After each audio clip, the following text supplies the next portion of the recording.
It's something new from Tyrone Wells. It's called Easy to Live on Acoustic Alternatives. Tyrone used to make somewhat regular visits to Michigan. He still makes new music, but he just doesn't seem to come to Michigan very often. I hope maybe my friends at 7 Steps Up or 20 Front Street will find a way to bring him here. Truesdale was something brand new, caught me immediately. It's called Always Joni. I hope they plan to put out an album instead of just keep giving me singles. Seth Gleer put out a new album recently. It is quite good.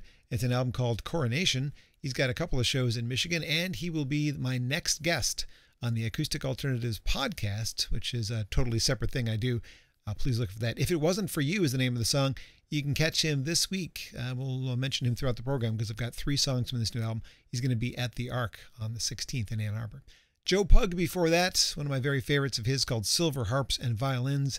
And Kalamazoo native Myron Elkins, whose voice reminds me just a tad of Joe Pug and something from the old country catalog. Myron is 19 and looks nothing like he sounds. Leslie and PTSD were 2 songs we heard from Myron Elkins, and I'm working on finding a way to get him into town and on the podcast. Royal Oak Music Theater this week has a show that I will be attending.